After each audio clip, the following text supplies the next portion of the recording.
Hello neighbor, how you doing? What's up? Okay, so today we're back with where we left off in the last story. We are doing a Shadow in the Ember by Jennifer L. Armentrout. And in this particular part, we will continue where we left off, which is that, okay, Sera has finally been claimed by her betrothed, the Primal God of Death, who turns out to be Ash, and she was least expecting that. I mean, she already half figured out that this god, the silver god Ash, must work in the Primal's court, and she had noticed that, that time she saw Coolus, that Coolus had this band around his biceps, and Ash has a similar band around his biceps, but it's not like it really connected because, she wasn't really expecting the man that should be her husband to be the same man at the lake. But hey, full circle moment, he is. And now that he has come to her rescue, as it were, and she has choked Tavius to death, cut off his arms and all those things, there's no way he can leave her behind, okay? He cannot leave her behind. So there's no other choice but to take Seraphina back with him to the Shadowlands. She did kill an heir apparent, and mortal laws will punish her for that if she stays behind. And also, he has already claimed her in the sight of many witnesses. Word will spread. So if she remains, people will come after her, seeing her as his weak link. I just sounded like a Yoruba person right now. When the H is silent, saying If a Yoruba person listening to me, don't mind me. I'm just joking, obviously. So, I mean, if I start my own Igbo language, R and L, I beg, let's not go there. Our native tongues and what it does to us.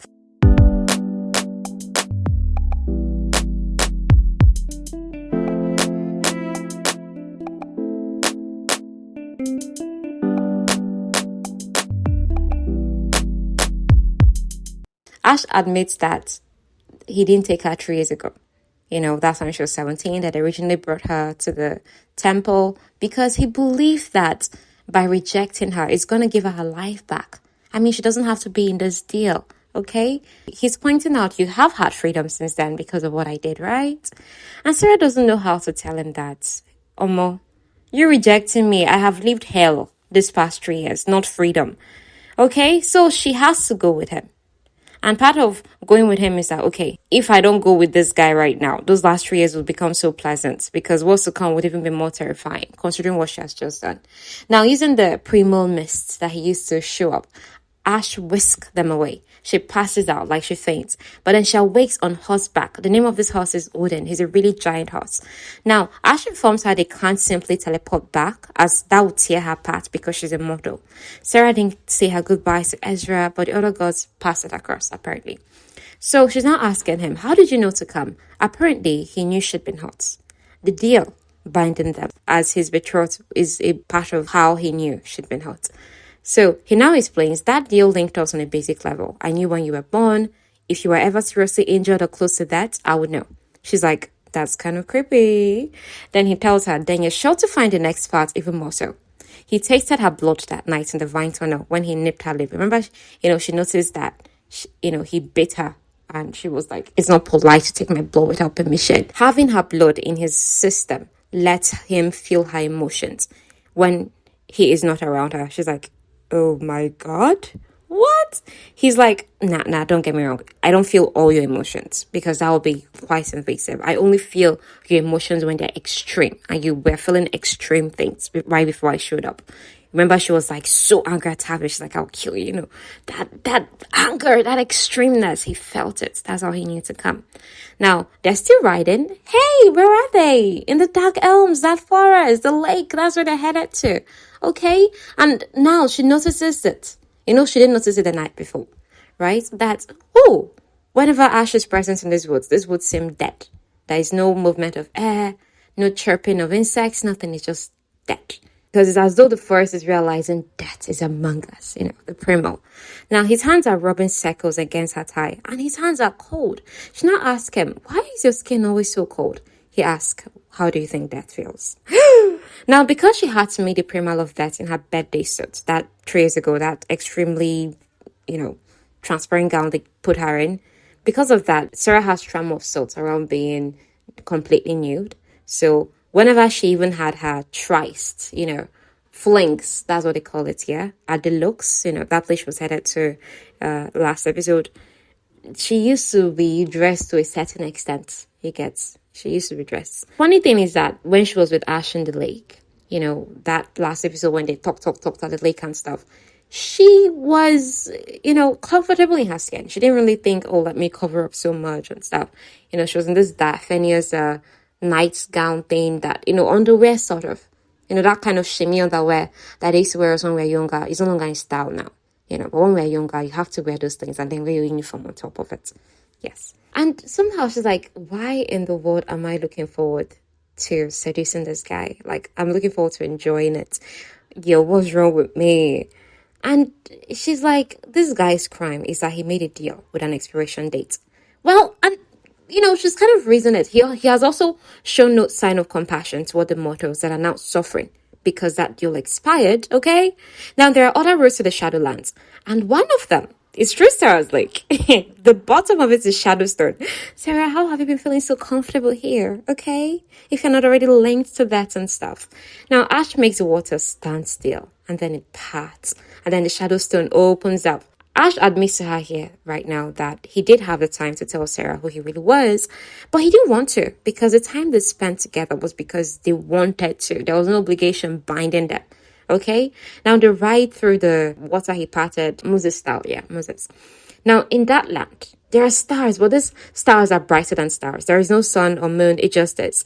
The ride past barren lands, then trees, before coming upon a region covered in hills. But suddenly, one of those hills shakes and unfurls. Sera thinks it's a dragon. She calls it dragon because they do look like dragons. But Ash's character is Draken. And this one flying is Nectus. So the history of Drakens is that a young god wanted to communicate with dragons, but seeing how it was impossible, offered dragons a chance to change form between dragon and human form. Okay? So that's Draken.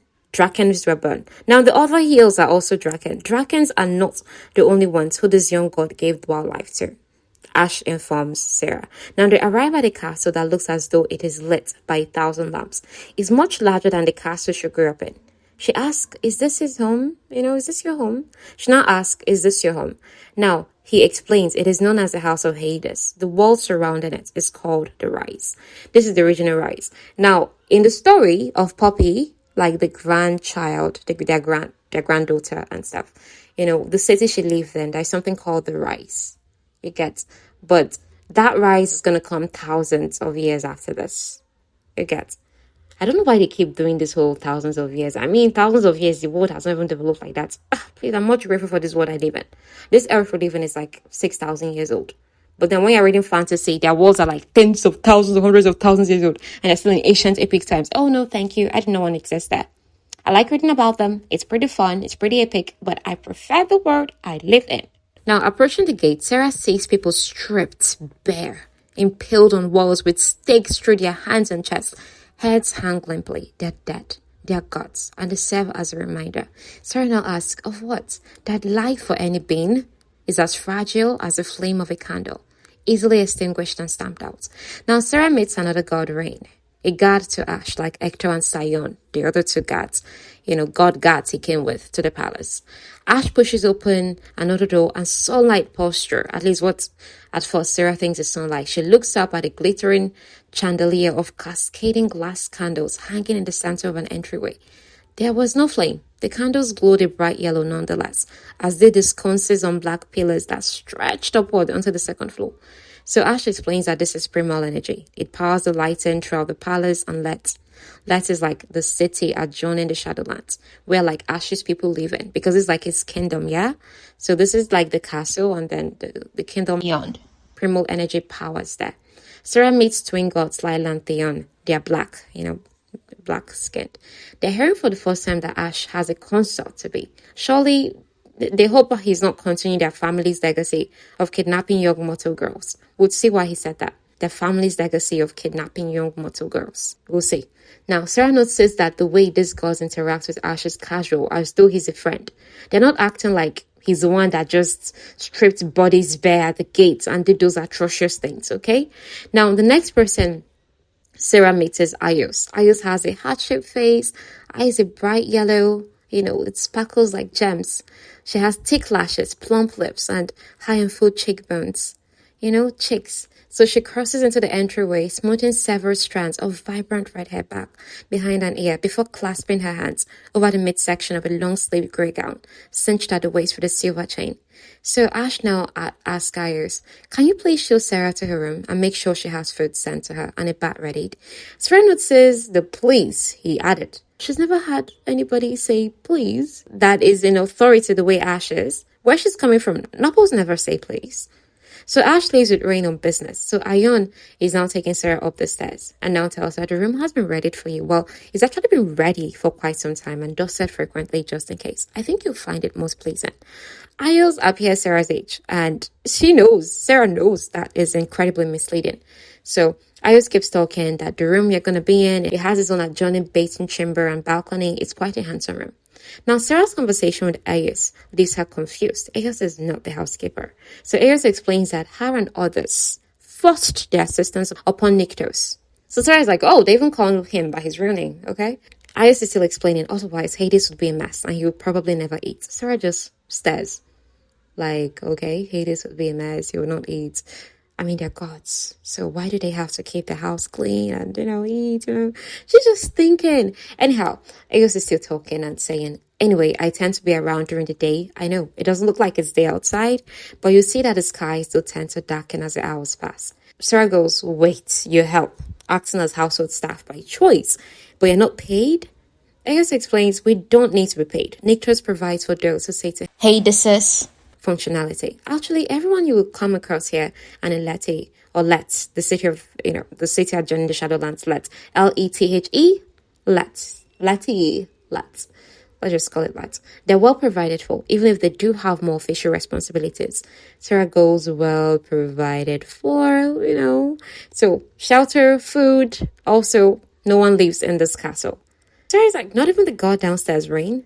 Ion is like, no, he has a home in Let. She's like, what about the men and women near the wall? I mean, the rice, the draken. So Ios says the guards, they have their own quarters, a dormitory of sorts between here and Let. She explains, now gripping the handle of the door to Sera's room.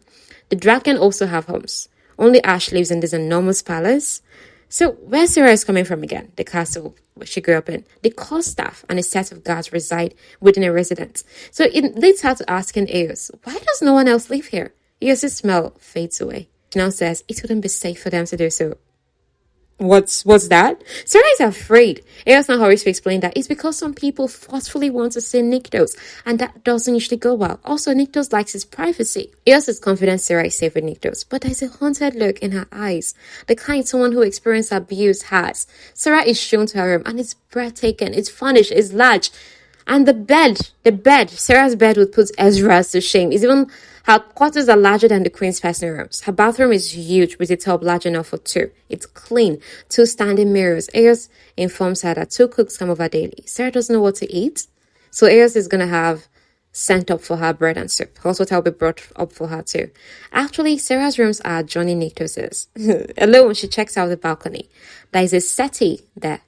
When I checked the pronunciation, it said settee. Like a comfortable foamy chair, right? Now, down below is 1,000 trees which has shaped leaves the color of blood. Eos returns with clothing for Sera. Now, Sera is undressing in the bathroom to bathe. She's thinking of those left behind. Her mother would remain queen unless Ezra marries. She believes they're relieved she's taken, which means the rot would come to an end. Now, Sera hears steps outside the bathing chamber. Ash is suddenly standing at the door, and he's staring at the pink bruises left by Tavios's whip, her back. His chest rises with a sharp breath. He now says, I cannot wait to pay that bastard a visit in the abyss. Now, he'll bring her something later so the wounds don't leave his car. He also offers his help to wash her hair. And she surprises herself by agreeing. He now starts asking, what kind of life did you lead this past 3 years? Why are you so trained? She says, well, to defend myself and stay alive long enough to keep to the deal. And she now asks him, you were summoned a total of 3 times more. I mean, when I was 18, 19, and 20. But he didn't come. So she learns that he wasn't summoned. After that first time, he said that he doesn't need a consort because the shadow priest already knew his decision. So he explains to her, if you came back, they would have either ignored the request or humored you by pretending to summon me. So he was actually never summoned again after the first time. Okay? Now he begins walking the soap through her hair. And I'll ask her, but why would you or your family even attempt to summon me again? It dawns on her she just exposed a rather shameful secret with her questions. She now says, I didn't tell anyone. what he said to me that night. The Primal is silent. He now informs her the rejection wasn't personal. She was a child. And in that dress too. She tells him, I hated that dress with every fiber of my being. He tells her, I know. Close your eyes. I'm going to rinse your hair. Now, he continues telling her that being in that dress told him she was willing to be packaged and presented to a stranger.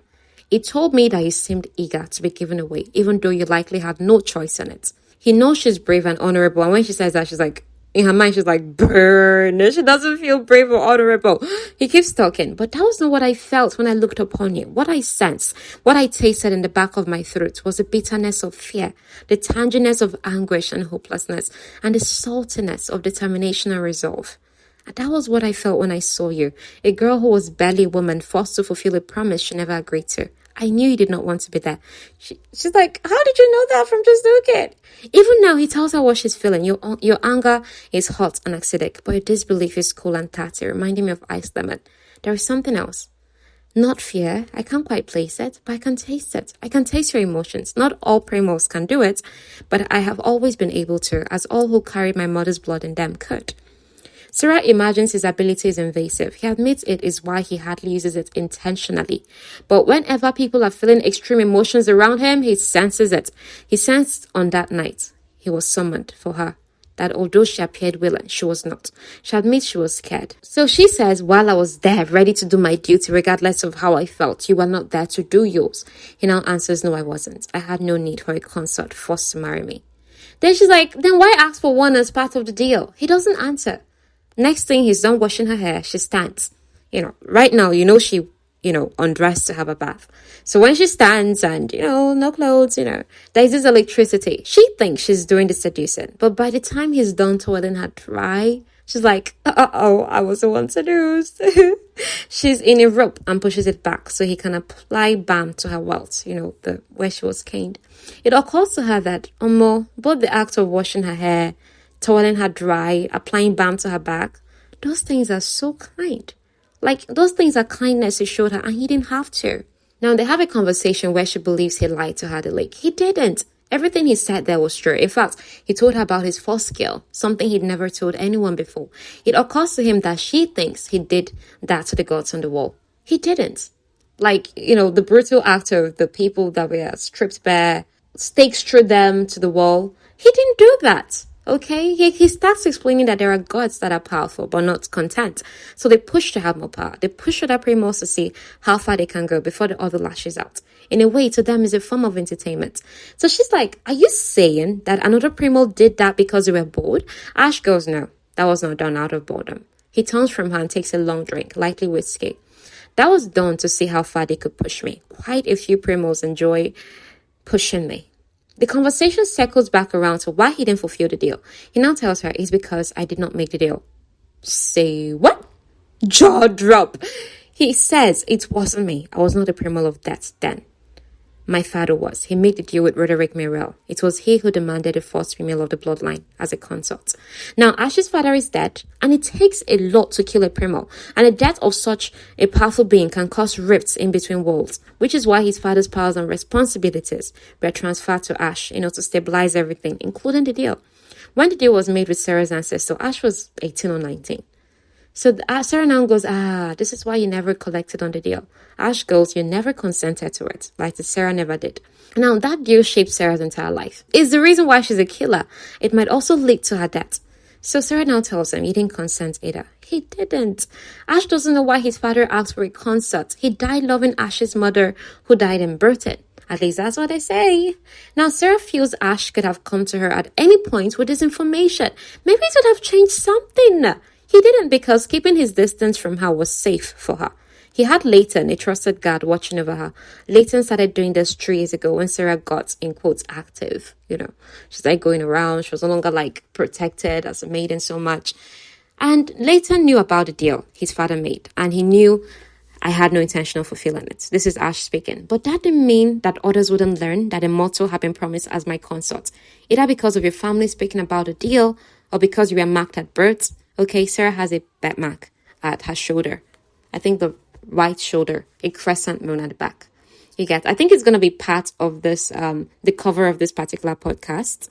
Her and Ash at the lake. You would see the crescent moon mark there.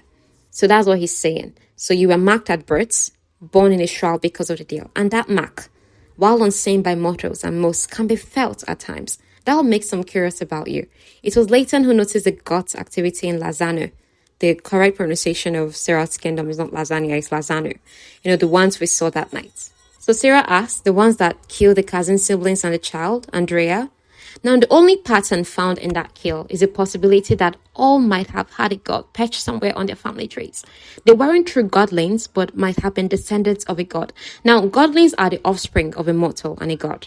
If a godling then has a child with a mortal, that child will carry some mark upon them too, but they would not be a godling. Regardless of what Ash or Sera might have chosen differently, here they are in the Shadowlands, and once she's known as his consort, his enemies will become hers. Sera thinks, oh God, all this information is so much. I think I would not sleep this night because I'll be processing all of these things I just heard.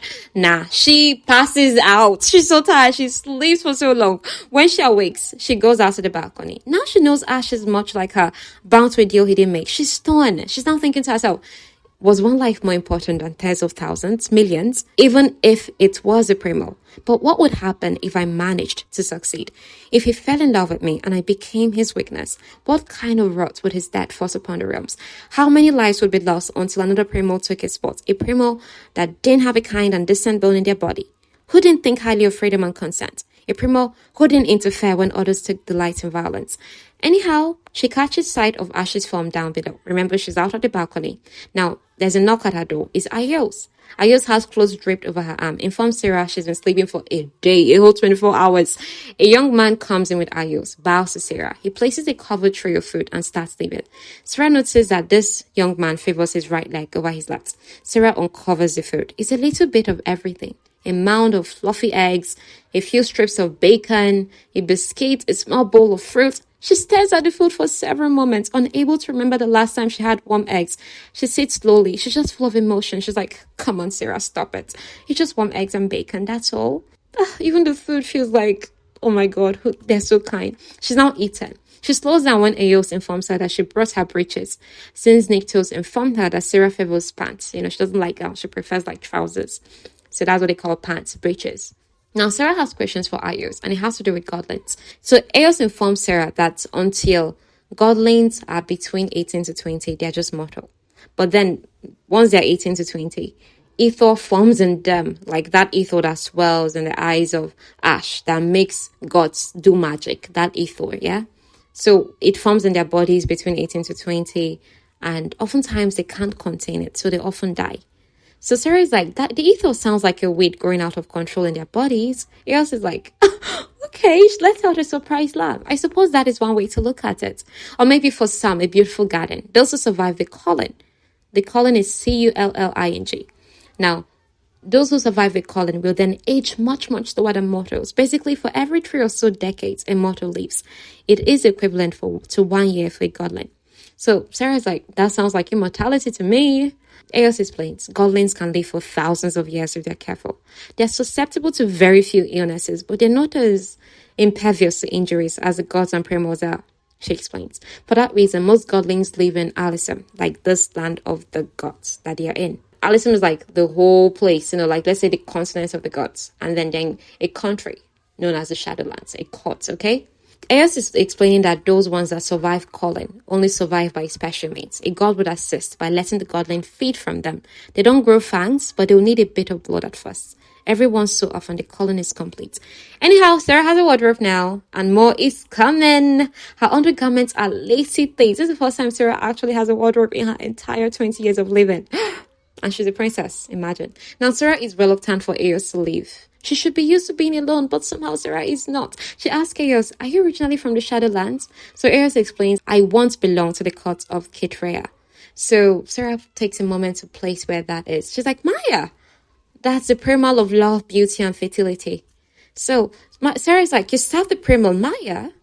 Eos is like, at one time. So how did you end up here? Eos says it's the only place she feels safe. So Sera dresses up after Eos leaves. She has no weapons yet. And she goes to the door. Sera goes to the door. She tries to step outside of the room and she's afraid. Maybe this door will be locked. Maybe I'm locked inside. However, the door gives. It's open. But in the passage, Hector is standing guard. Sera is like, of course, there's something, of course. She now tells Hector, "You're here to make sure I don't leave my chambers." Hector says, "I'm here for your safety." He corrects her. "I've also heard you tend to wander off into dangerous areas." Sera doesn't want to stay in the room. It's boring. And she doesn't know what she's supposed to do. Unfortunately, neither does Ash, according to Hector. So now Sera is in her room, and a woman, Davina, comes with a tray. She's Draken. It's obvious from her vertical pupils. That dragon eyes. Davina addresses Sera as Mia Lisa, which means my queen in this context. As consort, Sera is kind of like a queen. So Davina informs Sera that Nyktos has been busy. So Sera asks, "Wait, what?" She doesn't actually expect an answer. She's just asking. I'm just asking. But to her shock, Davina answers. Davina explains he was in the Redwoods dealing with the Shades. So the Shades are souls who have entered the Shadowlands but refuse to cross the pillars of Ashfodel to face judgment for the deeds committed while alive. They can't return to the mortal realm. They can't enter the Veil. So they remain trapped in the Dying Woods. They become lost, wanting to live but unable to gain that life. Sera is like, that sounds terrible. Davina is like, it is, especially since they are driven mad by unending hunger and thirst. They tend to get a bit bitey.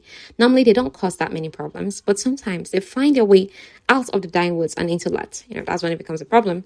Now, although Davina is not like someone you call chirper, she's not like Ayo, doesn't give a friendly aura. But Sera still likes her. Now, for 2 days, Sera just paces her room with nothing to do. She goes from irritated to furious. On the third day, another god, Sion, comes to take Sera to breakfast. She accepts, if only to just leave this room, okay?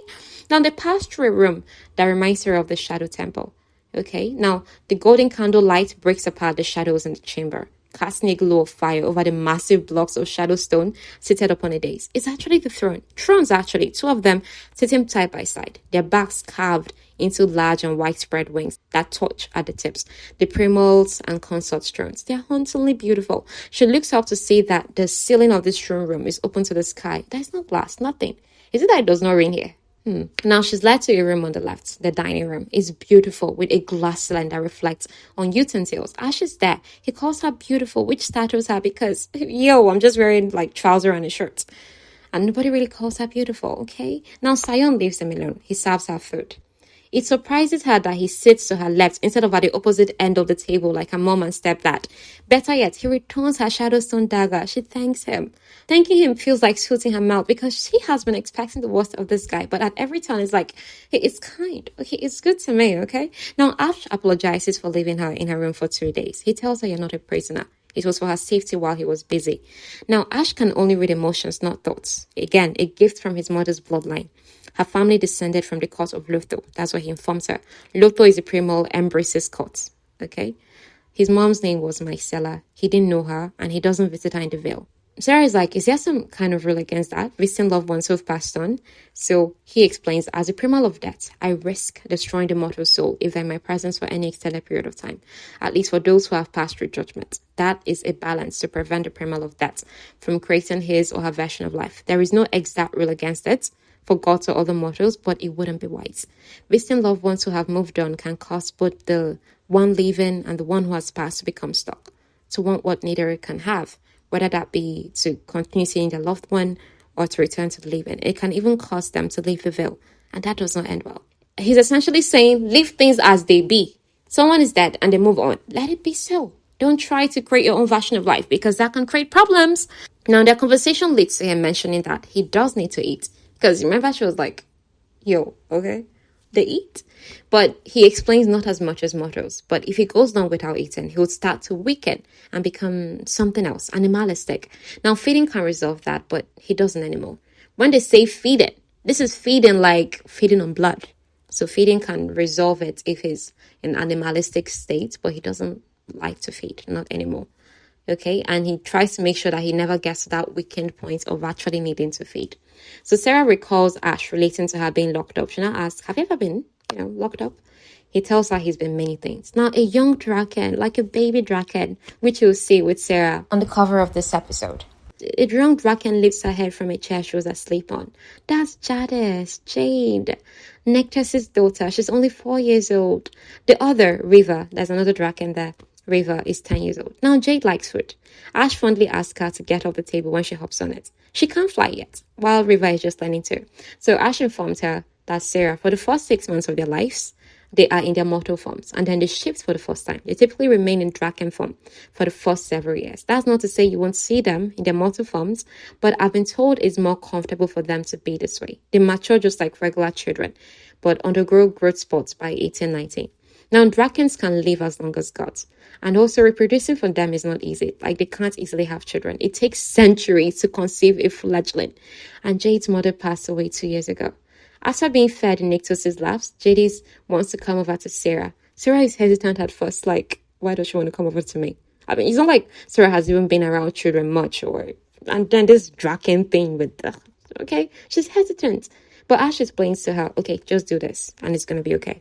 Like, open your hands like this, that kind of thing. Jadis comes over to Sera, and Sera is enjoying petting the young dragon. Now, Han and Ash are still talking, and he explains that dragons are his guards. They can feel when he's wounded and will come to his defense if necessary. They cannot interfere in a situation involving another Primo. They're forbidden to attack another Primo. Nectus was aware when Sera stabbed Ash in the mortal realm. He could have come if Ash was seriously injured, and only ashes would have been left of Sera. The dragon in his court abundant to Ash. Sera understands this to mean that, when I finally fulfill my duty, I must die. Because no way those dragons are going to let me walk away alive, okay? Now, Ash announces he and Sera need to talk if she's done with breakfast. And it's a conversation, preferable in a room where there aren't any breakables, because he does know her temper. Now, Ash passes off sleepy Jade to Sion and says, okay, rock her to bed. Now, Ash's home has nothing of personal effects as he and Sera work, and that's what she's noticing. There is no decorations, nothing. It's cold and hard. He stops walking suddenly and Sera slams into his back. It's a sudden argument about how she needs to have sharper instincts. It morphs to the thing between them, and he now pulls a maneuver that has her walking back until she's flat against the wall and his hand cages her in. The thing between them is complicated, but Ash wants uncomplicated. He wants her, and he knows she wants the same, like she wants him. And he says all this because she is doubting the realness of his interest. Anyhow, he backs off. He's going to give her a quick tour. Most rooms are not in use. His offices are that way. They now come to the library, and that's where she sees signs of color in the crimson couches. Behind the couches are portraits. Ash starts discussing her future here and now tells her, you can go anywhere you want to, but there are rules, agreements. He tells her the first hopeful agreement is that you're free to go any place within the palace and on the ground, as I said, but you are not to enter the redwoods without me with you. Sometimes shades find their way to the redwoods. Their biting nature does pierce his skin and can be her death. Ash has wounds on his back he didn't heal from, although he's a god. Sera comments on it and he doesn't explain. Now, the second agreement is that you can enter the city if you wish, but only after I have introduced you as my consort and you have an escort. She's not like, why must I wait until I am introduced as your consort? He tells her, all mortals who call the Shadowlands and let their home have my protection, but nobody messes with the consort. It's a rule.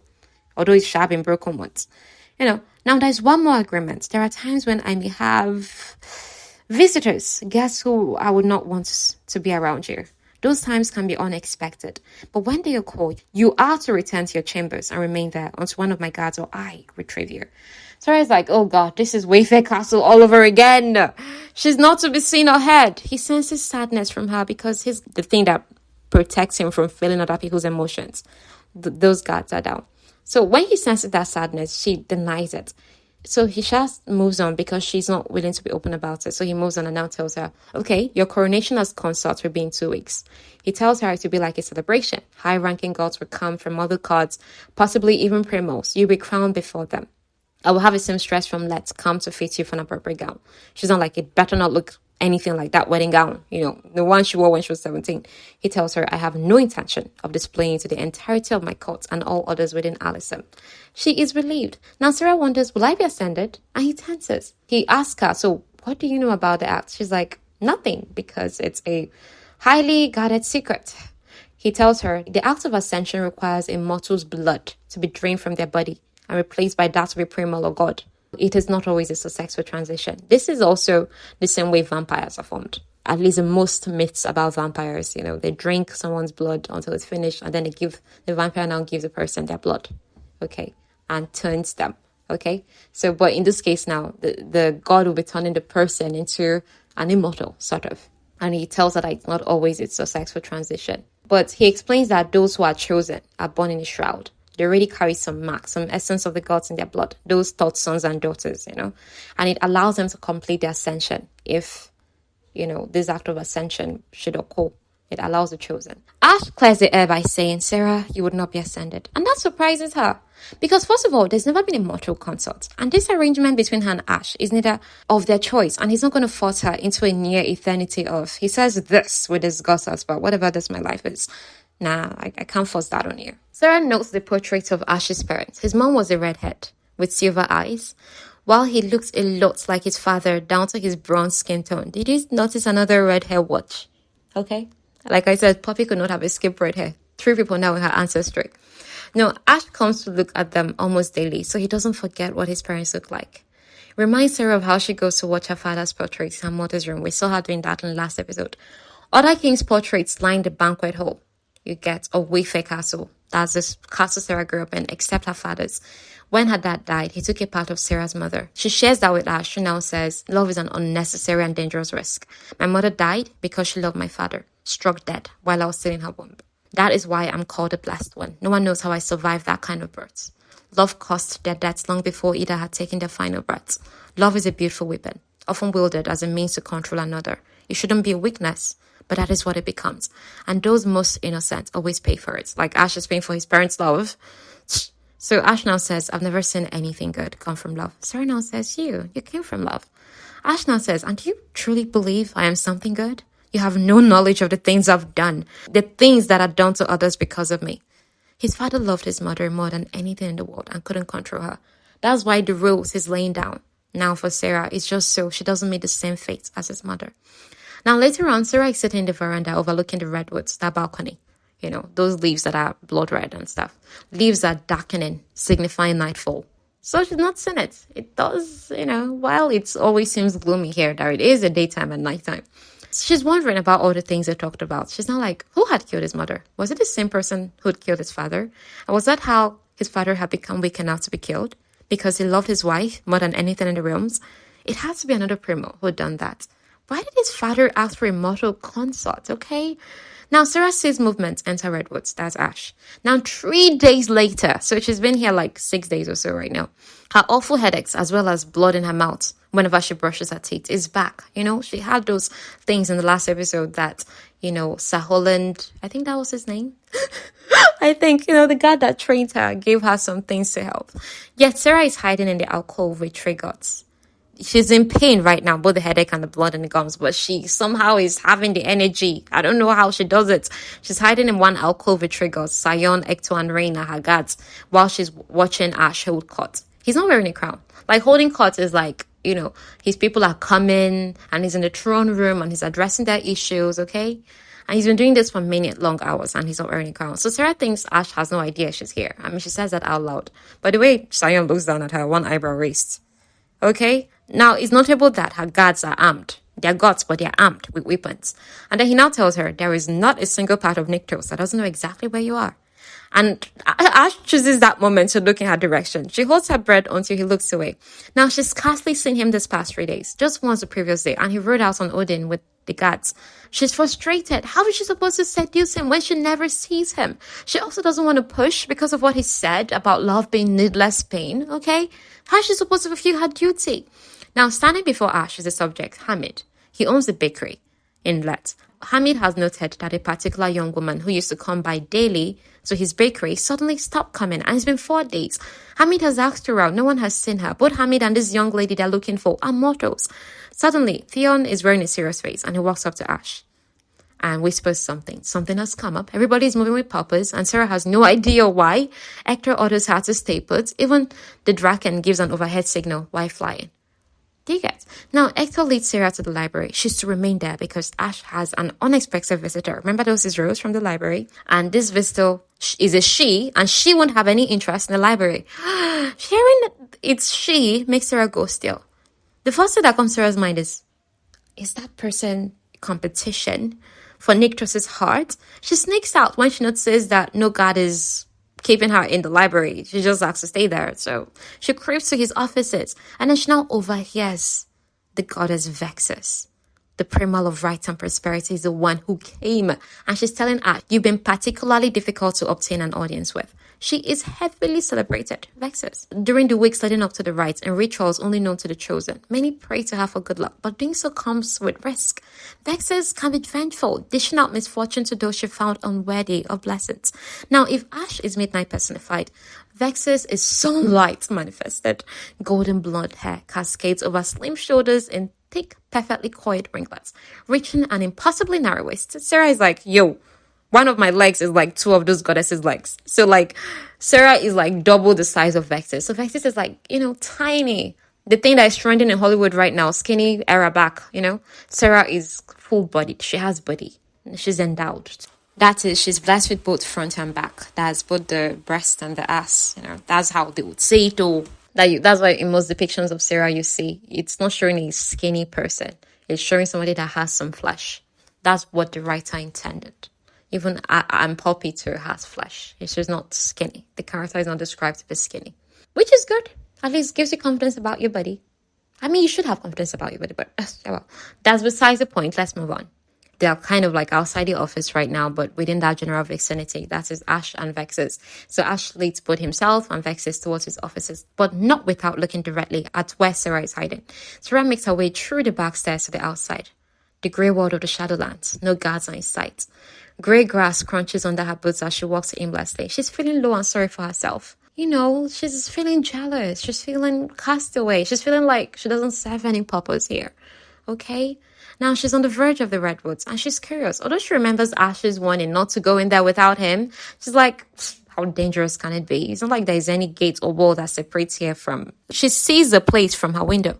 It's like, okay, this side is normal land and I just take one step and I'm in the redwoods. There's no wall or anything. It can't be that bad, okay? So she enters and then she touches the blood red leaves. Not long after, a wounded hawk crashes down there and her chest does that warming thing it does whenever someone just died. The hawk, she has only ever caught rare glimpses of this type of hawk circling the very tips of the dark elms. Now her powers does what it did with dead Marisol. Before, now when she used to heal pets or things that died, she just feels the warmth in her blood, but nothing comes out. She just wishes for this thing to leave and it just jacks up. And there are no signs and wonders, no physical things. But from Marisol, that's when all the physics started happening. She will experience static dance over her hands. The heat will gather in her palms. And she's not like that. She's feeling this old, powerful, ancient instinct. She feels compelled to place a hand on the exposed belly of the hawk as the hawk is injured, hoping that the hawk would remain still. And then the hum is flaring intensely in her chest. The light around her hands brightened so much. The glow sweeps over the hawk onto the ground, sparking, crackling, seeps into and crawls across the ground. She's panicking as the hawk emits a sharp cry because she can't see the hawk under all the glow. Is she doing something wrong? All this glow noise to cover everywhere before. Anyway, the hawk is fine when she's done. And there's intelligence in its eyes. It just looks at her and then it joins another hawk that is in the sky. Sera noticed for the first time the scent of rotten lilacs in this place. Same as in Lazano. The trees here are dying. Next thing, a twig snaps. Sera knows it's not Ash. It's not his guts. So she reaches for her dagger and she spins. The hunter. Sera hides once she sees the hunters. There are 5 of them. Are they here to find Ash? Anyhow, she's found out and she has no choice but to fight them, although she's outnumbered. She staggers when she trips and her hands touch the body of one. And the body feels like molded clay. And it seems her touch affects it as it makes a muffled sound. So does the others. And then she sinks the Shadowstone dagger deep into the hunter's chest. Then it explodes to nothingness. In the process of facing off against another hunter, Sera gets scratched on the arm, drawing blood. She kills that hunter, but then another hunter shouts as it gets dragged into the ground. Next thing, chunks of grey explode from the ground, showering the air. Several streaming geysers. Geysers is like when water streams over here. You're under a shower. That's called a geyser. So, but instead of it being water right now, it's like spewing dirt and grass over Sera. She throws up a hand. Tiny rocks are pelting her cheeks. Just as she lowers her arm, another section of the ground erupts directly in front of her. What launches out of that hole would feel nightmares to last a lifetime. Jumping back, Sera stares at what definitely is not a hunter. It looks like it had been mortal once as it crouches on the edge of the jagged feature, staring up at her. Its skin is washed out, a chalky grey color except for the dark, almost black smudges under its eyes.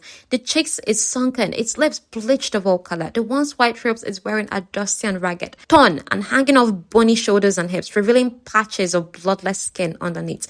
Is this a shade? Sera focuses on killing it when it's obvious this thing is hungry and would eat her if she let it.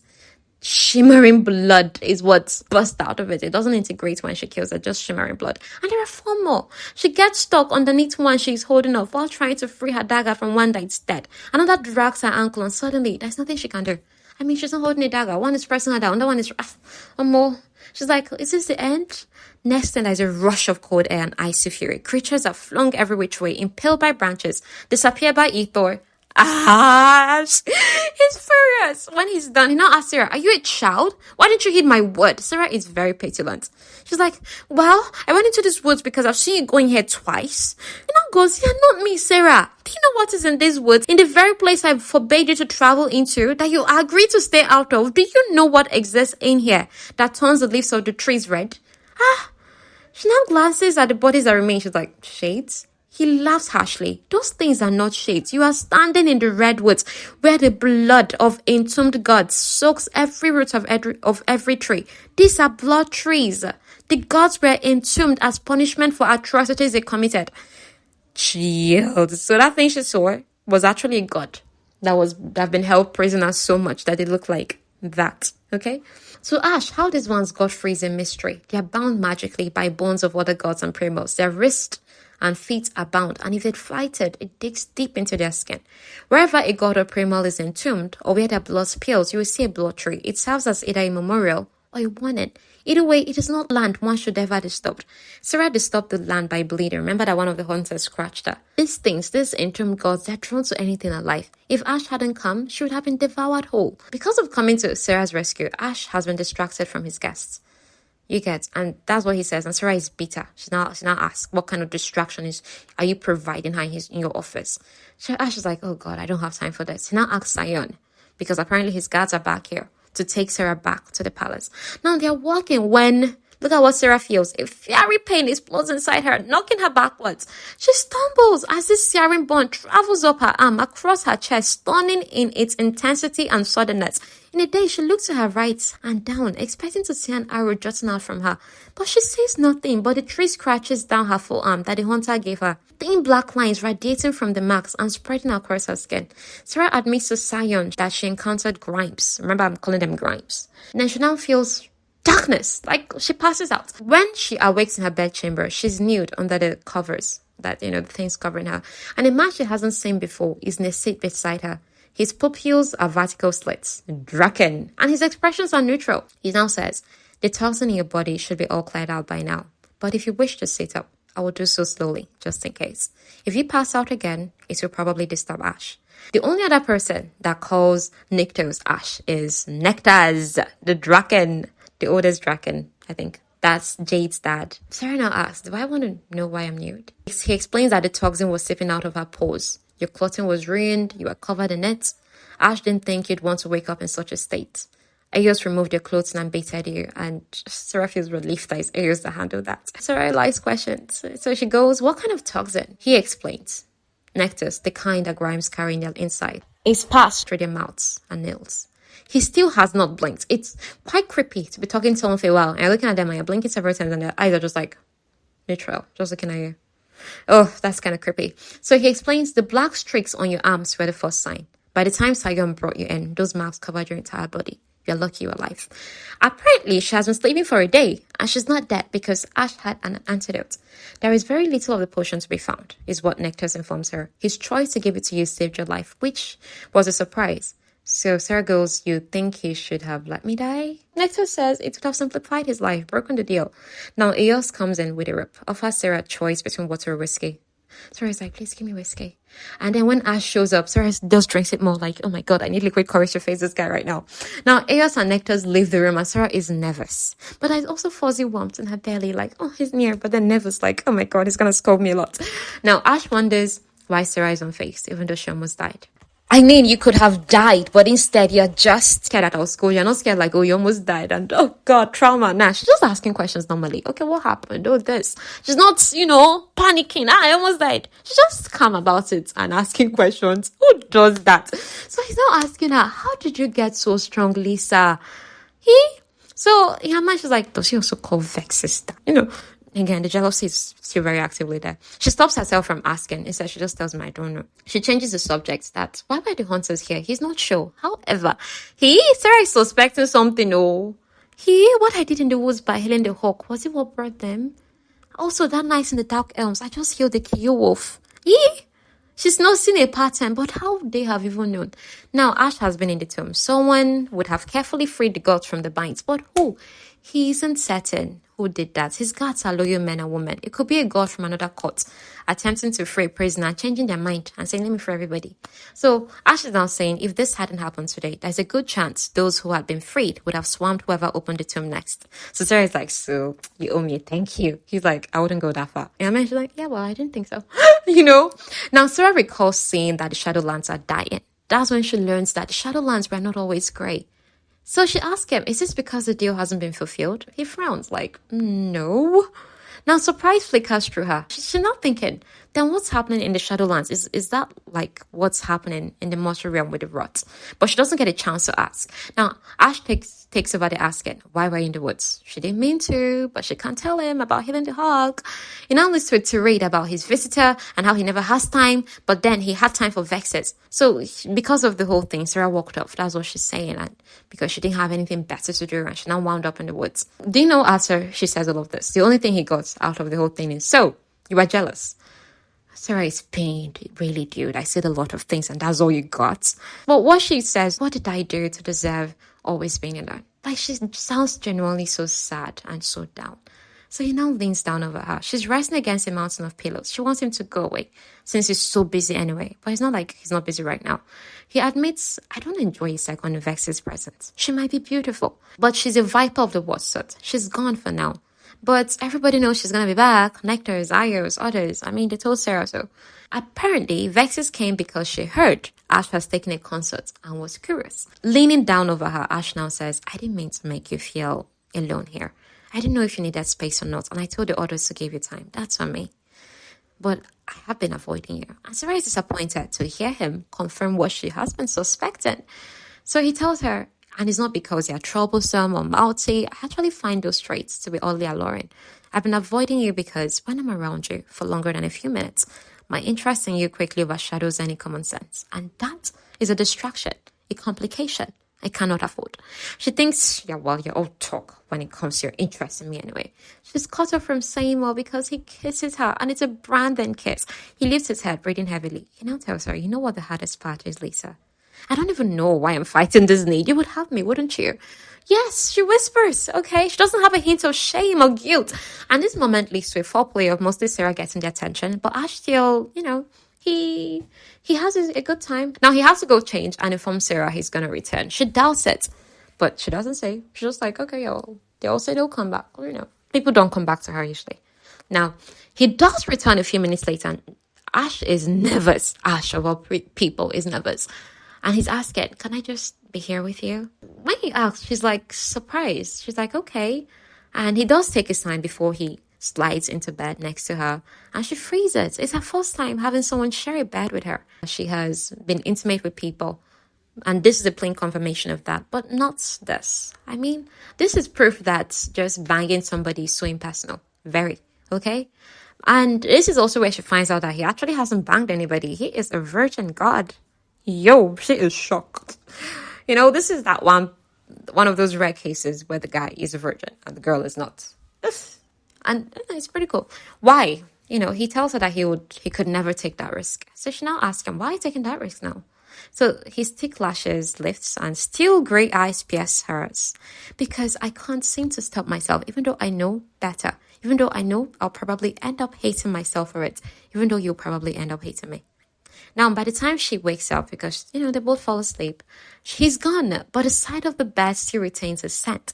Eos brings her breakfast and invites her for a walk. Then somehow, they wind up watching River learning to fly. Sera suspects Ash told Eos that Sera doesn't need space anymore. Jadis is trying to fly too, running at full speed, woo, here and there.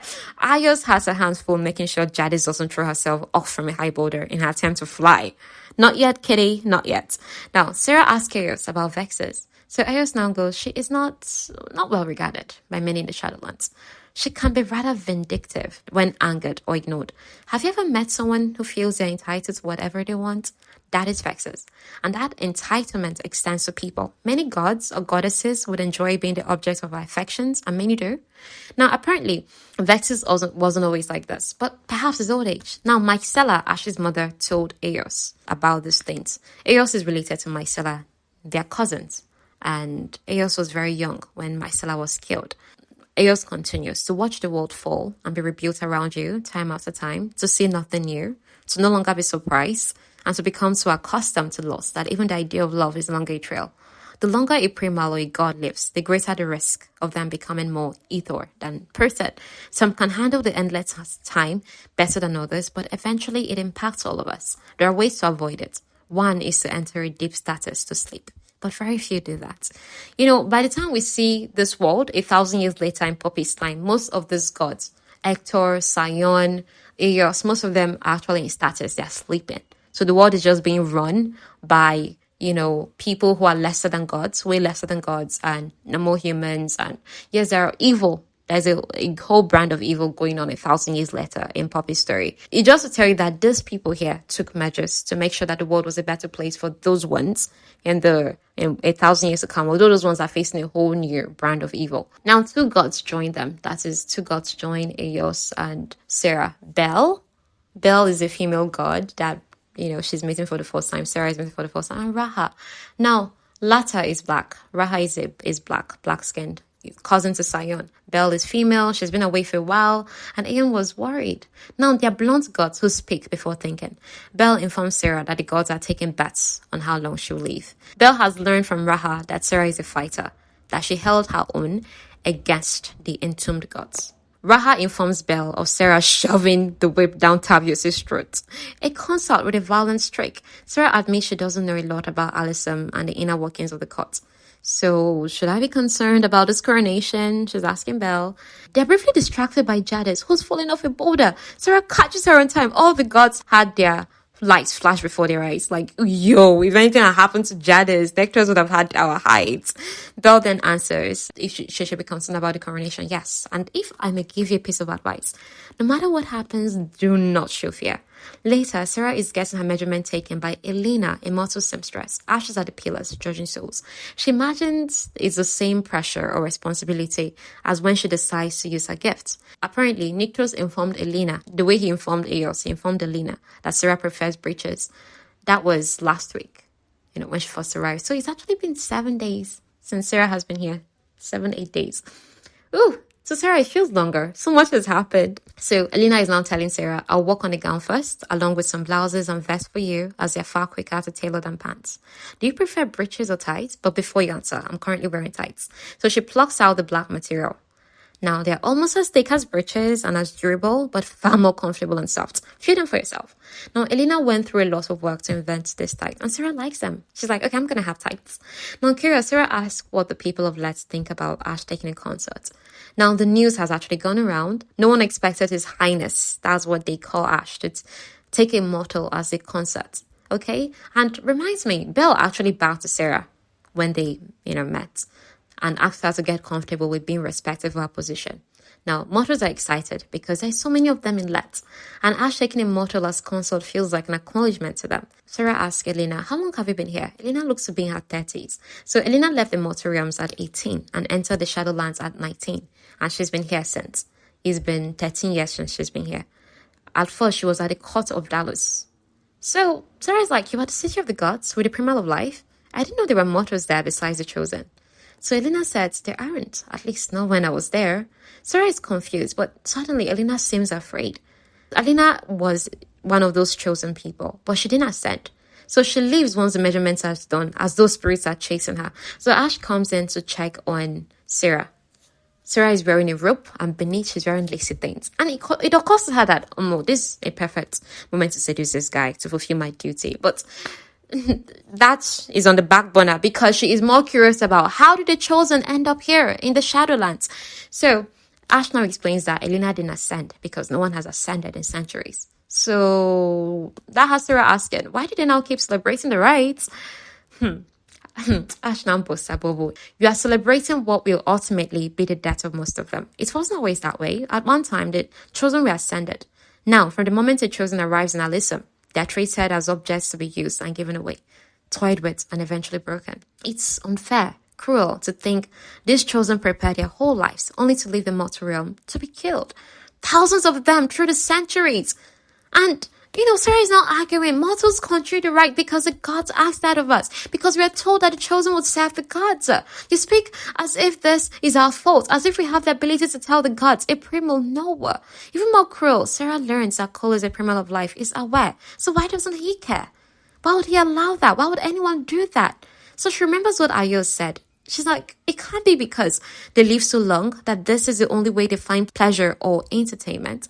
Ash can't say if it's because of losing their humanity or viewing mortals as far lesser beings. Ash wishes she hadn't learned this, as some things are better left unknown. Now, Sera wants the rise to stop, but that order has to come from a primal. So Ash says, do you really think they'll believe a Primal of Death? Like, even if I go to tell them, okay? He tells her that even if another primal came to them and showed them what really happened, they will be resistant. It's far easier to be lied to than it is to acknowledge that you have been lied to. Okay? If you've lied to someone and that lie is comfortable, better keep it up. If you try to tell them the truth, they'll be like, how did I believe the lie? I should have known now. So that's the point, yeah? Ash has been helping in his own way without suspicion. He finds a way to steal those chosen away from cults they're being mistreated at, and he brings them to light. They've been lucky in that other gods from other cults rarely visit or have never had opportunity to recognize them. Now, the missing woman, Gemma, Ash suspects she was either recognized or she recognized somebody and chose to go missing. But then she has no place to go, and the two options are deadly: the Redwoods or the Dying Woods. Okay? And she would die in either of them, even though all chosen are trained in self-defense. None of them are trained as extensively as Sera, and even with that self-defense skills, you cannot defend yourself against all the evil in the Redwoods, as we saw in Sera's case, or, the Dying Woods. So Ash pauses for a moment and tells her, I don't know why any of this comes as a surprise to you. She's like, how could it not? He tells her, do you think mortals are the only ones capable of brutality, of hurting others for no reason other than the fact they can? Manipulating and abusing others? The primals and gods are capable of the same, capable of much worse out of anger, boredom, or for entertainment and self-serving pleasure. Whatever your imagination can conjure will not even begin to encompass what we are capable of. He includes himself in that what we are. As per me, I can be cruel. Now that night, Sera has trouble sleeping. She's now still thinking, but what if I succeed? What if I stop the rot? What am I really saving Lazano from at the end of the day if the primal of life and the gods that serve him are taking no issue with brutalizing the chosen? But she's like, good. There are millions in Lazano, and there are only thousands of these chosen to be potentially taken. Let's allow the sacrificing of the few now so that we'll save the many. And she doesn't even know why she's thinking about all of these things. Frustration drives her out of bed and onto the balcony. Ash is out on the balcony today. He can't sleep. He's seated on his day bed and he's bare-chested. He was at the pillars today, and that's why he can't sleep. And the other reason is he just lay there wondering why in the hell he placed his chambers beside Sera's. That sounded like a good idea. Now he's not so sure because he spent far too much time thinking all he has to do is walk a couple of feet and that chamber would not be empty because she'll be there. And she also has the same thoughts. Now Sera asks how things went at the pillar, the souls he had to judge himself. So he tells her, yes, there were souls like that, and things went both good and bad. It's never easy making that choice. Life is important, Lisa. But what comes after is an eternity. I know many believe that things are black and white, that if you do this or that, you'll be rewarded with paradise or punished. It's never simple. There are people who do terrible things, but that doesn't always mean they're terrible people. People have prayed for the death of another in the Shadow Temple. There was a time that Ash answered those summonses. He would enter the Shadow Temple, he would hear the words mortals spoke, listen to the favors they requested, the lives they wanted to end. He knew immediately that some were bad, spoiled and rotten to the core. They asked for death for profit or because of some petty slight. Their motives were a pestilence, one he knew he couldn't allow to spread.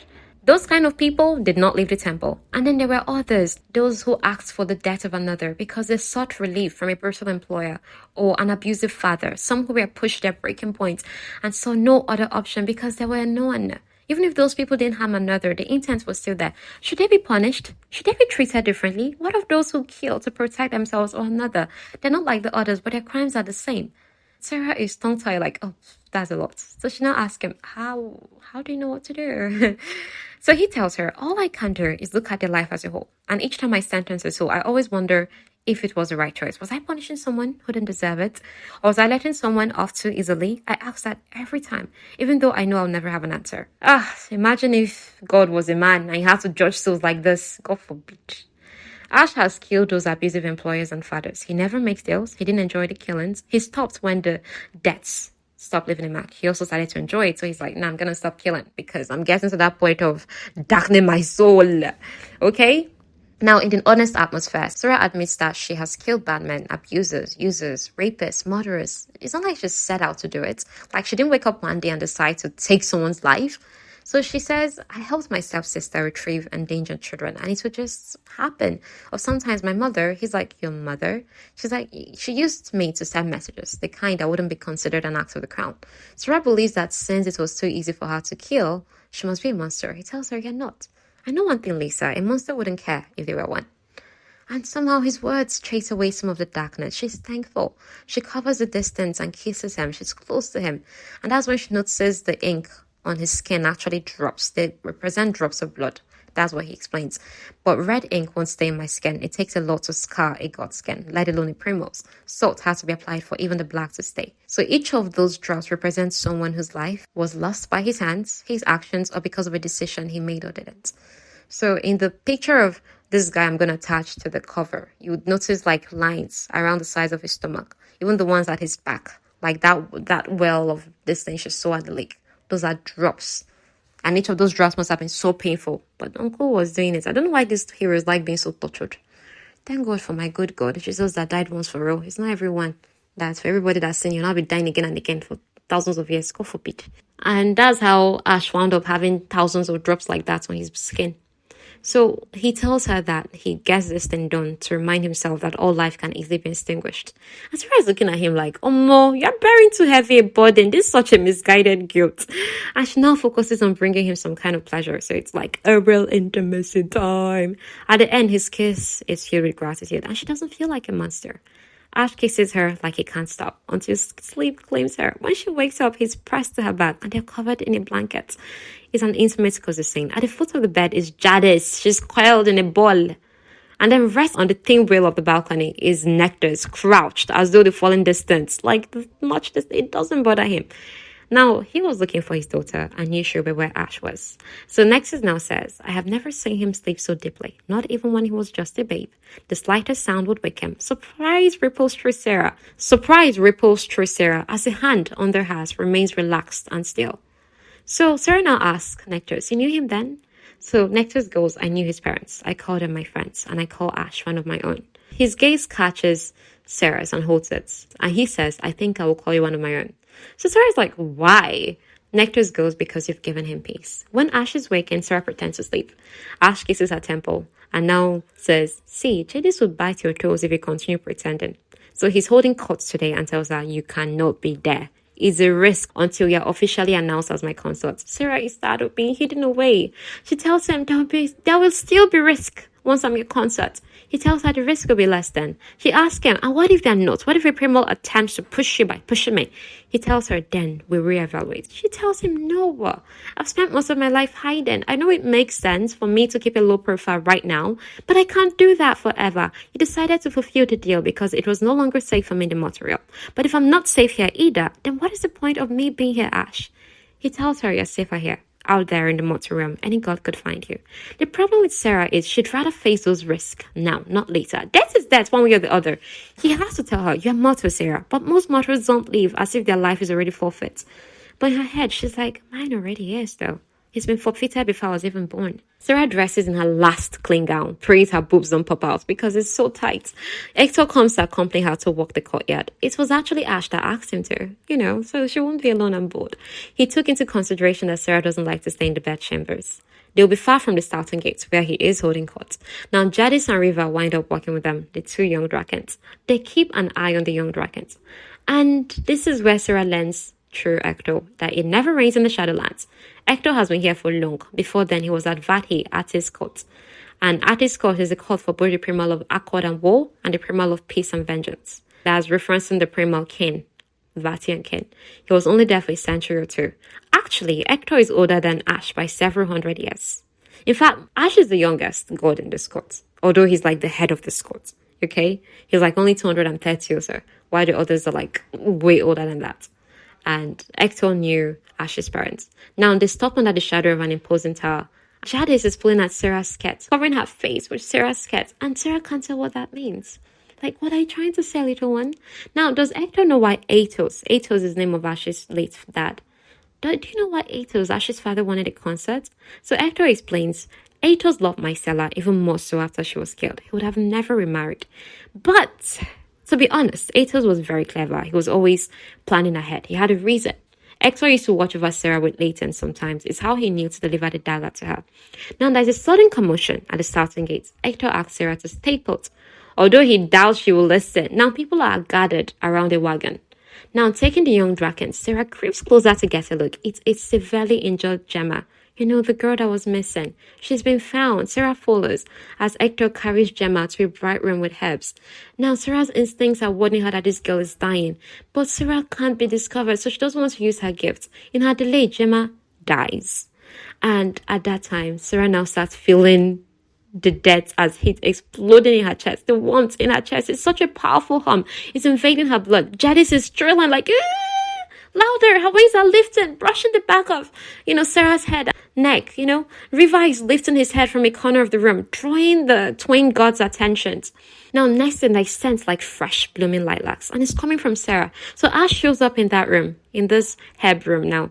There are many gods here, but the urge to use the gift is overwhelming. Just like that, her gift is outed. Glowing ether is swelling from Sera's fingers. The gods and the Drakens, they feel Sera's power. She channels it to Gemma. The deep punctures, the cuts, everything closes. And Gemma falls into sleep. Ash now tells her, you carry an ember of life. So Sera observes Ash. She sees this belief give way to wonder that turns into something powerful and bright, something like hope. What? He's not mad? How? So next thing, Ash commands all the gods present that they're not to speak a word about what they just saw. As for Gemma, she'll be told she wasn't as injured as she thought. The gods all nod in understanding.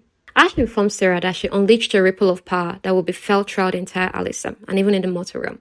It's not the first time she's used this power because he's felt it before through the years. It was never this strong, and in the past he couldn't pinpoint where it was coming from. It's also a fact that he couldn't have been the only one who felt it. So he tells her, the night of the lake Lisa, I felt it earlier that day. I felt it the night before I came for you. The lake night, she healed the Kiyu wolf. The night before he came for her, she brought Mari back to life. The area behind him begins to thicken because he's using his shadow to consume both of them in privacy. Sera is not even able to see Nectars. And it's not telling her that he also felt this power recently. The day she went into the redwoods, that day she healed the hawk, and the day the entombed gods broke ground. And the hunters had been coming for her, not Ash. And she's now telling Ash, I didn't tell you because I thought I was stealing souls from you. So he tells her, so you have brought someone back to life before. She says, only once. Well, twice if I count this one. I only really used it on animals before, never mortals. That was a rule I made. Until I broke it. That was the night before you came for me, but that was the only time.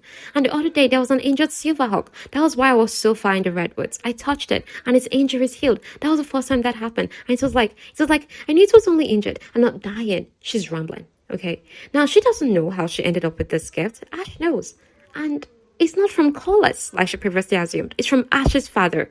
And he tells her, my father was a true primal of life.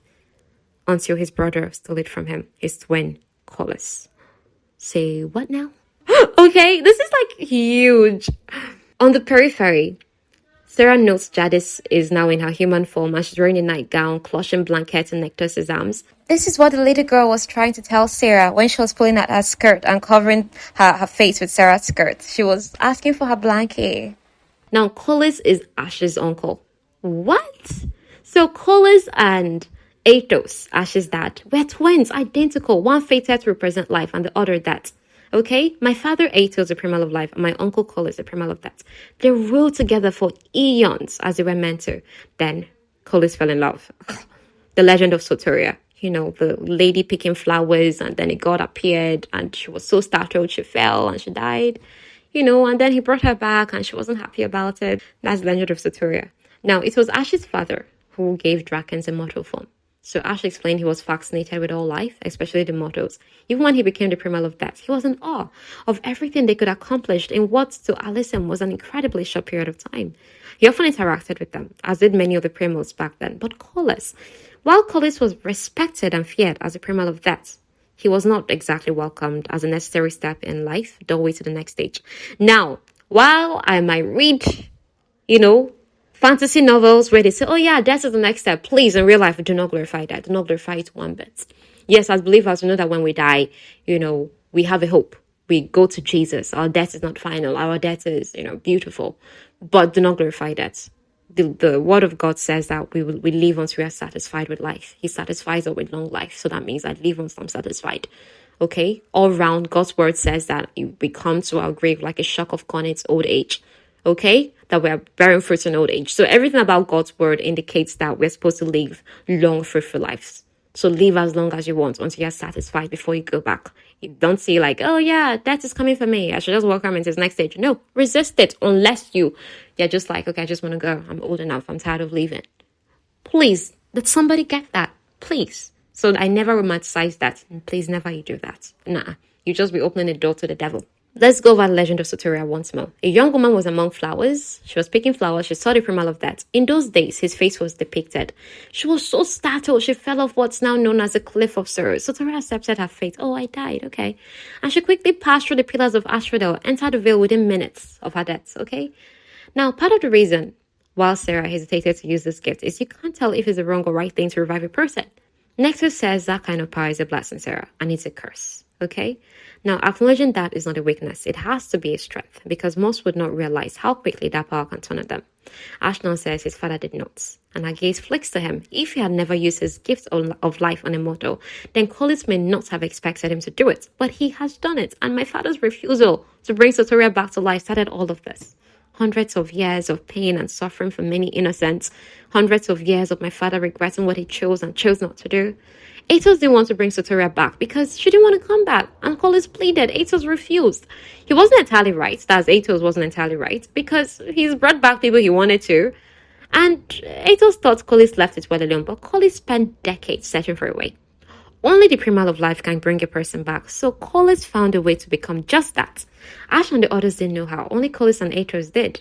And here's the thing Hector is saying, Colis was successful. He managed to switch places with his twin, somehow exchanging destinies with him. Colis became the Primal of Life, and Athos became the Primal of Death. The act was catastrophic. Nyctus is talking now, killing hundreds of gods that served both Athos and Colis and weakening many primals, and even killing a few, forcing the next in line to rise from godhood into primal power.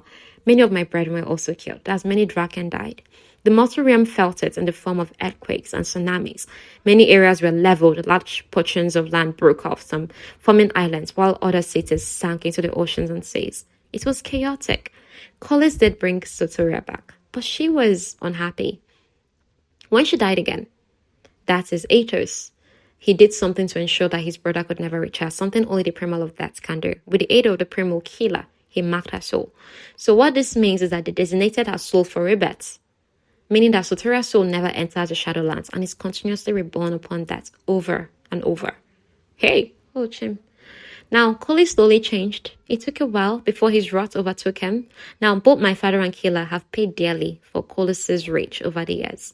Ash's gaze settles on Sera. He didn't just grow to hate my father. He came to despise him and vowed to make him pay.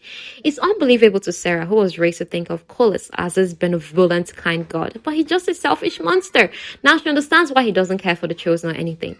Ash clarifies. It's Colis that killed my mother, striking her down while she was pregnant with me. He did it because he believed that it was only fair that my father lost his love just as he did. He destroyed my mother's soul, ushering in her final death. You see why I love the world we live in? It's just like when I was reading this dark, it's not a dark romance, just a dark fantasy. This one can be called dark romance fantasy, but that one is dark fantasy. This novels that inspired the Legend of the Seeker. That world so dark. It was so dark. I had to go online looking for reviews, and I found out that people that read it were actually swayed away from God. I said, God forbid, this is the end of me and this demonic book. Do you understand? But I think I'm much more mature when I'm reading these books right now. That in fact it reinforces my faith, because I'm like, what the heck? No one can do that. No one, the Bible says it plainly. Don't be afraid of man that can only destroy the body and not the soul, but be afraid of God who can destroy the soul. And God is not that extreme. God is full of mercy. Like, you will say, I will. You will beg small. God will be like, oh yeah, change my mind. Oh yeah. Do you get? These ones don't know that. Now, Sera wishes she could somehow just change all of this. She's not like, how have the other primals allowed this? How did none of them, other than Kila, step in when he took your father's place, when he brought that poor girl back to life? So apparently, Collis destroyed all records of the truth. Both in Alyssum, in the mortal realm, it was then that the Primal of Death stopped being depicted. It's not like plain-faced, okay? He went to great extremes to hide that he was not even supposed to be the Primal of Life, even when it became apparent that something was not right, that he was losing his ability to create life and maintain it. So Sera is like, what do you mean? What do you mean? We're getting somewhere, guys. Now, the destiny was never his, just as the Primal of Death was never Atos's. That's what Ash is saying. It was never my father's. I was born into being the Primal of Death. My destiny was shaped. But Collis forced this onto himself and my father. What powers of life he gained were temporary. It took centuries for those powers to wane. And by that time, my father was dead and Collis had mastered other powers. But there has been no Primal born since Ash, since me. He cannot grant life. Collis cannot grant life. He cannot create it. So something strikes her. Is that why no chosen have ascended? Yep. Bell says with a note. But he can't stop the right, can he? That would raise many damn questions. And so the stable balance has shifted even more. This unstable balance is shifting towards that. Eventually, what's coming is the death of everything. But here, in the mortal realm, it may take several mortal lifetimes for it to destroy the mortal realm completely. But it has already started. 2 primals of death cannot rule, and that is what is happening. Because at Collis is very cold, that is what he is. Only the primals and a handful of gods know what Collis did, what he truly is. Most of the primals are loyal to him, either out of apathy or because his actions ascended them into primal power. The others who think that what he did was unthinkable, they do not act out, either out of fear or an abundance of caution and intelligence. Sera is like, what do you mean intelligence? They're being cowards. I mean, they're primals. He's only one king, They have to tell Sera, calm down. The powers he stole have weakened and have become nearly non-existent. But he, as a whole, the Collis has not weakened. He is the oldest primal. He has existed for eons. He is the most powerful. He could kill any of us. And then what? A new god can't rise. Not without life. That will impact the mortal realm. Your home, nothing can be done. At least that's what everybody believed, including Ash.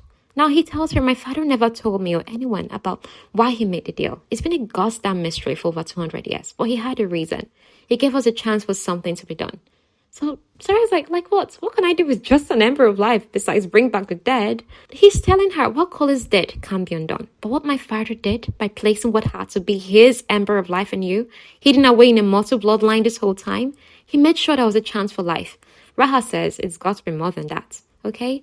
Most of us weren't alive when Atos was king. Hell, some of us weren't even alive when Atos lived. I mean, people like Rain and Bell, they're younger gods, okay? I just don't think what he did only means that a primal Ember of Life is still in existence. It has to mean something else, and that is still a mystery. Now, there is more bad news. Collis still retains some Ember of Death in him, okay? Just like my father retained some of his Ember of Life. Enough power for Collis to capture and hold his soul. So actually, Collis is holding Atos' soul. This kind of evil cannot exist in this world God created. I mean, just a believer rising and praying for, I don't know, a couple months. Group of believers praying a couple years. And boom, all the darkness goes. I just love the power of God that is above all of this nonsense. Seriously, like when I'm reading this, I'm like, put a believer into this world will become light. Honestly, like a believer who can pray, who knows the power they have in God. Because what is this nonsense? What is this evil? So I consider this whole Collis holding Atos' soul, kind of what happened when Amarantha held Julius captive in her ring. I'm referencing Arcletter by Sarah J. Maas. Now, also the poppies grew back. The ones that Ash told Sera reminded him of her. It hasn't bloomed in hundreds of years. But since she came, one bloomed in the redwoods. He's checked on it a few times. So Nectar tells her your presence is slowly bringing life back. And that sounds utterly unbelievable. But something Ash said to her resurfaces You said that the effects of there being no primal of life was already being felt in the mortal realm. Ash notes, yes. What you call the rot is what's happened in the Shadowlands. It's a consequence of there being no primal of life. But she's like, no. This is denial. She's like, no, come on. The rot is a byproduct of the deal your father made with Roderick Mayrell expiring. Ash says, the rot has nothing to do with the deal, Sera. Actually, in a way, it does. I mean, the deal had an expiration date where all would return to as it was. Everything was already rotten and unstable, okay? The stabilization of the balance. So what is happening in Lozano would have happened, even if, Atos hadn't made a deal. And it will eventually spread throughout the entire mortal realm. All those people that are doing Guy for the Queen, they will all still chop the rot, just as it will spread in Alyssum. So Ayos picks up that maybe this rot, this consequence of what Cole is dead, has taken so long to appear because the Ember of Life was alive in the Muriel bloodline over the years. The mortal realm is far more vulnerable to the actions of primals. The fallout of there being no primal of life should have been felt long before this. The Ember of Life was in a way protected in the bloodline. Still there, but when you were born, the Ember of Life entered a mortal body, a vessel that is vulnerable and carries an expiration date. Sarah is like, he made my debt. Haya says, yeah, or maybe not. Maybe the Ember of Life is just weakened in a mortal body, no longer able to hold off the effects of what was done. Okay? Like, it's not like it's in a god body that can, ward off the whole thing. So Sarah is like, hold on a moment. The purpose she's been holding on to doesn't stand. The clock that had actually been counting down this entire time wasn't the deal coming to an end. It was her coming to an end. She backs away from the table, relief. She's just feeling, I don't have to manipulate him. I don't have to make him fall in love with me and then hurt him, kill him. This thoughtful and kind person, despite all his loss, despite all the pain he's felt, that would have changed Moss into something of a nightmare, a man that she has begun to enjoy, to care for, even before she realized who he was. Just when they were sitting side by side at the lake, a person that makes her feel like someone, like she's not a blank canvas, okay?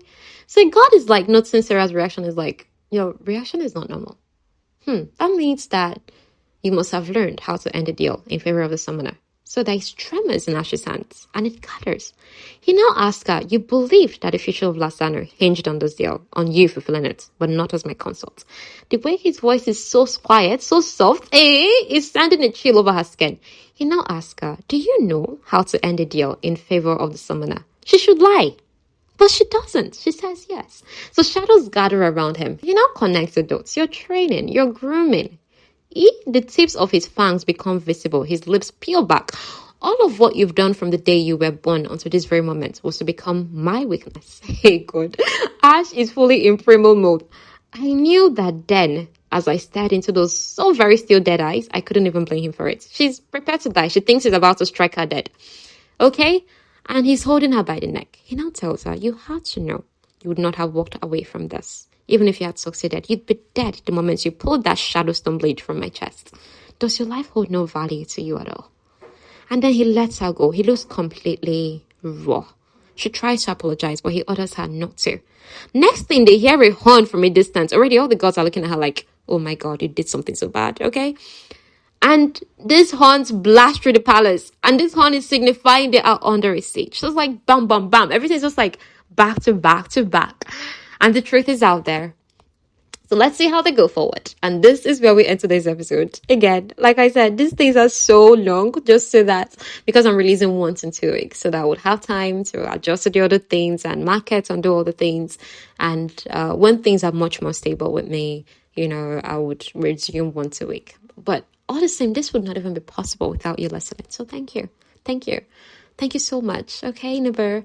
And don't forget to leave a review, a rating, a comment, tell someone about it, and I'll see you in the next episode. Bye.